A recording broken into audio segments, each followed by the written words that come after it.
नमस्कार दोस्तों, खेत किसान झुंझुनू में आपका स्वागत है और मेरा नाम है सुरेश सिहाग।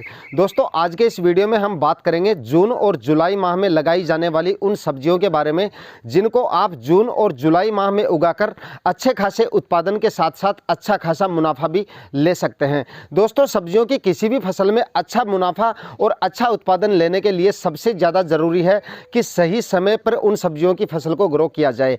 अगर सही समय पर आप उन सब्जियों की खेती करते हैं तो आपको मार्केट रेट के साथ साथ उत्पादन भी काफ़ी अच्छा मिल जाता है। तो आज के इस वीडियो में इसी टॉपिक पे हम बात करने वाले हैं। वीडियो को कंप्लीट देखिएगा। चैनल पे नए हैं तो चैनल को सब्सक्राइब कर दीजिएगा और साथ में नोटिफिकेशन बेल भी ऑन कर देना ताकि खेतीबाड़ी से रिलेटेड वीडियो आपको समय समय पर मिलते रहें। तो चलिए शुरुआत कर लेते हैं। दोस्तों, जून और जुलाई माह में उगाई जाने वाली सब्जियों की खेती के बारे में अगर हम बात करें तो सबसे पहले हम बात कर लेते हैं हरी मिर्ची की खेती के बारे में। दोस्तों, अगर आप सब्जियों की खेती करना चाहते हैं और जून और जुलाई माह में करना चाहते हैं तो आप हरी मिर्ची की खेती कर सकते हैं। अगर आप हरी मिर्ची की खेती करना चाहते हैं तो 15 जून के बाद में इसकी नर्सरी आप डाल सकते हैं। अभी भी आप इसकी नर्सरी वैसे तो डाल सकते हैं, लेकिन मेरा सजेशन आपसे यही रहेगा कि आप 15 जून बाद में अगर इसकी नर्सरी डालेंगे तो वो ज़्यादा सही रहेगा, क्योंकि फिलहाल टेम्परेचर की अगर बात की जाए तो टेम्परेचर बहुत ज़्यादा है और इस माह में अगर आप नर्सरी डालते हैं तो आपके जो बीज हैं वो सही तरह से अंकुरित भी नहीं होंगे और जो आपकी नर्सरी है वो भी ठीक तरह से ग्रो नहीं कर पाएगी। तो आप 15 जून के बाद में हरी मिर्ची की नर्सरी डाल सकते हैं और उसके 30 दिन बाद में उसका प्लांटेशन जो है वो कर सकते हैं। तो इस तरह से आप हरी मिर्ची की खेती इस समय कर सकते हैं 15 जून के बाद में। और उसके बाद में सेकंड नंबर पे आता है बैंगन की खेती। देसी बैंगन जो कांटे वाला बैंगन होता है, सबसे ज़्यादा जो डिमांड होती है मंडी में उसी बैंगन की होती है। उसकी खेती भी आप कर सकते हैं। उसकी नर्सरी भी आप 15 जून बाद में डाल सकते हैं। 15 जून के बाद में जैसे ही आप नर्सरी डालते हैं तो 30 दिन के अंदर आपकी बैंगन की नर्सरी भी तैयार हो जाती है और इतने में आपके एरिया में जो मानसून बारिश होती है वो भी होनी शुरू हो जाती है। उस समय जो आपके बैंगन का ट्रांसप्लांट है वो भी अच्छी तरह से हो जाएगा और आने वाले समय में जो बैंगन के प्राइस है, जो मंडी भाव है, वो भी आपको काफ़ी शानदार मिल जाएंगे और जो आपकी फसल है वो टेम्परेचर के डाउन होने के बाद में वो भी अच्छे से ग्रो करनी शुरू हो जाती है। तो आप जो है बैंगन की खेती कर सकते हैं और हरी मिर्ची की खेती कर सकते हैं। दोस्तों, तीसरे नंबर पर हम बात कर लेते हैं फूल गोभी के बारे में। दोस्तों, अगर आप जून और जुलाई माह में सब्जियों की खेती करना चाहते हैं तो यहां पर आप फूल गोभी की खेती भी कर सकते हैं। फूल गोभी में भी आपको अच्छे उत्पादन के साथ साथ अच्छा मुनाफा भी मिल सकता है। इसके लिए आप जो फूल गोभी की नर्सरी है वो 1 जून के लगभग डाल सकते हैं, यानी जून के फर्स्ट वीक में आप इसकी नर्सरी डाल सकते हैं।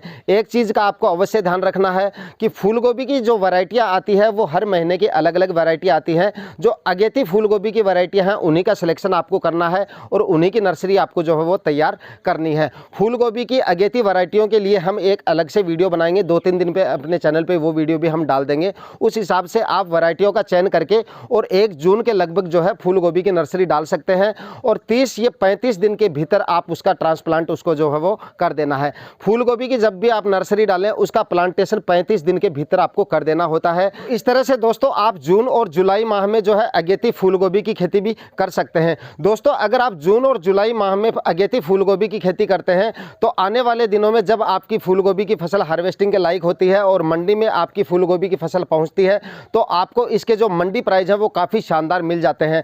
यानी अगेती फूल गोभी के जो मंडी प्राइस है वो 50 से लेकर 60-70 रुपए तक आपको मिल जाते हैं। तो इस तरह से आप जून और जुलाई में फूल गोभी की खेती भी कर सकते हैं।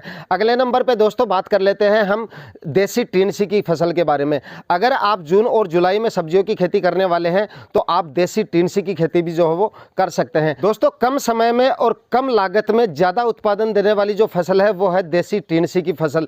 इसका उत्पादन भी आपको काफ़ी शानदार मिल जाता है और आने वाले समय में देसी टिंसी के जो मंडी भाव हैं वो भी आपको काफ़ी शानदार मिल जाते हैं। इसकी खेती आप जुलाई माह के फर्स्ट वीक में कर सकते हैं। यानी देसी टिंसी का जो सीड सोविंग है वो आपको डायरेक्ट करना है और वो आप जुलाई माह के फर्स्ट वीक में कर सकते हैं। जून में आप इसकी खेती ना करें क्योंकि जून में टेम्परेचर बहुत ज़्यादा होते हैं, ठीक तरह से देसी टिंसी जो है वो ग्रो नहीं कर पाएगी। इसलिए आप अच्छी मंडी प्राइस और अच्छा उत्पादन लेने के लिए आप इसका सीड सोइंग जो है वो जुलाई माह के फर्स्ट वीक में कर सकते हैं। दोस्तों, देसी टिंसी की खेती आप जुलाई माह में करके अच्छा उत्पादन और अच्छा मुनाफा ले सकते हैं। दोस्तों, अगले नंबर पे हम बात कर लेते हैं कम समय में और कम खर्चे में ज़्यादा उत्पादन देने वाली फसल लौकी की फसल के बारे में। लौकी की खेती भी आप जुलाई माह में कर सकते हैं। जुलाई माह में अगर आप लौकी की फसल करते हैं तो आने वाले समय में आपको लौकी की फसल का उत्पादन उत्पादन भी काफ़ी शानदार मिल जाता है और लौकी के जो मंडी प्राइस है वो भी आपको काफ़ी शानदार मिल जाते हैं। तो जुलाई माह में अगर आप कम खर्चे में ज़्यादा उत्पादन देने वाली सब्जियों की खेती करने की सोच रहे हैं तो दोस्तों आप लौकी की खेती भी जो है वो कर सकते हैं। दोस्तों अगले नंबर पे हम बात कर लेते हैं टिंडे की खेती के बारे में। जून और जुलाई माह में टिंडे की फसल उगाकर भी आप काफ़ी अच्छा उत्पादन ले सकते हैं, क्योंकि दोस्तों टिंडे की खेती कम समय में तैयार हो जाती है, कम खर्चे में तैयार हो जाती है और सबसे बड़ी बात कि ये कम समय में तैयार होने की वजह से आपको इसके मंडी प्राइस भी अच्छे मिल जाते हैं उस समय और आपको इससे काफ़ी अच्छा प्रॉफिट मिल जाता है। तो आप जून और जुलाई माह में टिंडे की खेती भी कर सकते हैं, लेकिन मैं आपको सजेस्ट करूंगा कि टिंडे की खेती अगर आप करने वाले हैं तो जुलाई के फर्स्ट वीक में करेंगे तो आपकी टिंडे की फसल जो है वो काफ़ी अच्छे से ग्रो करेगी, उत्पादन भी आपको इससे काफ़ी अच्छा मिल जाएगा और प्रॉफिट भी आपको इससे काफ़ी अच्छा मिल जाता है। तो जुलाई माह में या जून माह में आप टिंडे की फसल भी ले सकते हैं। तो दोस्तों इस तरह से आप जून और जुलाई महीने में बताई गई सब्जियों की खेती करके अच्छे उत्पादन के साथ साथ अच्छा प्रॉफिट भी ले सकते हैं। दोस्तों आज के वीडियो में इतना ही। ये वीडियो अगर आपके लिए इंफॉर्मेटिव रहा तो वीडियो को लाइक शेयर कर दीजिएगा और खेतीबाड़ी से रिलेटेड वीडियो रोज देखने के लिए अपने चैनल को सब्सक्राइब जरूर कर दीजिएगा। मिलते हैं किसी नए वीडियो में नए टॉपिक के साथ, तब तक के लिए जय हिंद।